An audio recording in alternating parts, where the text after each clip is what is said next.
Today we are going to talk about the most difficult subject in economics. Not how to get rich. That's actually the easy part. We're going to talk about something much harder. How to not be poor. Because poverty is not just about money. It's not just an empty bank account. Poverty is a force. It's a trap. A system that keeps pulling you back no matter how hard you try. And if you really want to escape it, you need to understand something unexpected. When a rocket tries to leave Earth, it must fight gravity. To escape, it needs to reach a specific speed. Escape velocity. Now here's the important part. If the rocket reaches 99% of that speed, it doesn't get 99% of the way to space. It falls back and crashes. This is exactly what happens to many people. You work hard. You save money. You try to climb out of your situation. And then something happens. The car breaks down. You get sick. Rent increases. And suddenly, you're back at zero. Or worse, even lower than before. Because now you're tired, discouraged, out of energy. That's the physics of poverty. Here's the truth most people don't understand. Working harder is not enough. Because poverty doesn't respond to linear effort. You don't escape it step by step. You escape it with a breakthrough. You need enough force to break the cycle completely. Loop 1. The scarcity tax. Poverty is expensive. Yes, expensive. When you're poor, you can't buy in bulk. You pay more. You buy cheap items. They break faster. You delay health care. It becomes costly later. This idea is known as the boots theory. A rich person buys good boots once. A poor person buys cheap boots again and again, and ends up paying more. Why? Because the system charges you a penalty for being poor. But there's something even more dangerous. Scarcity affects your brain. Studies show financial stress can reduce your effective IQ.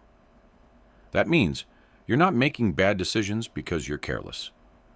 You're making them because you're overwhelmed. Solution: build a buffer. Your first goal is not to get rich. Your goal is simple: save $500 to $1,000. This small buffer reduces stress, prevents emergencies from destroying you, gives your mind space to think. It buys something more valuable than money: mental clarity. Loop 2, the dopamine trap. Let's be honest. Why do people with little money still buy expensive things? Phones, clothes, eating out. It's not stupidity. It's biology. When life is stressful, your brain looks for relief. Buying something gives you dopamine, a temporary feeling of happiness. For a moment, you feel successful. But here's the trap. The feeling lasts minutes. The debt lasts years. This is not spending. This is self-medication. Solution: monk mode. For a few months, cut unnecessary expenses. Stop impulse buying live. Simple. Yes, it's boring. But something powerful happens. You stop chasing dopamine from spending. You start feeling reward from saving. That's when control begins. Loop 3, the linear income trap. Most people believe time equals money, so they work more hours. But here's the problem. Time is limited. You only have 24 hours. That means your income is capped, but your expenses, they keep rising, especially with inflation. You're running, but the system is running faster.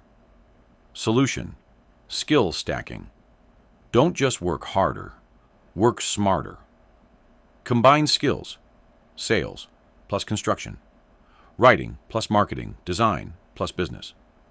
When you stack skills, you become rare, you become valuable. You escape the replaceable worker trap. Loop 4, social gravity. You've heard this before. You are the average of the people around you. If everyone around you complains, has no ambition, accepts struggle, You will too. Not because you want to, but because humans copy behavior.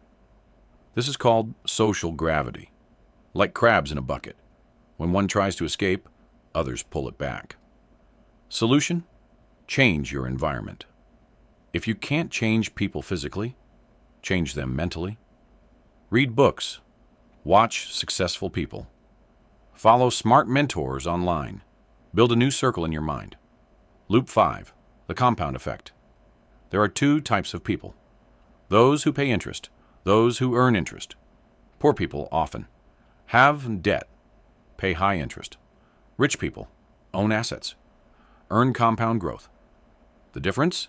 Time works against one and for the other. 3 stages of escape: survival, cut expenses, eliminate debt accumulation, invest small amounts regularly, focus on long-term growth. Freedom. Your money works for you. You no longer depend on time for income. Outrow. Let's recap. Scarcity drains your mind. Dopamine traps your money. Linear work limits your income. Social pressure holds you back. Compound interest decides your future.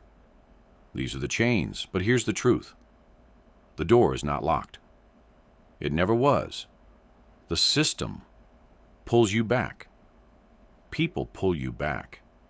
Even your own fears pull you back. But if you understand the system, if you build momentum, if you reach escape velocity, you don't just survive, you break free. The countdown has already started. The only question is, will you launch or stay grounded?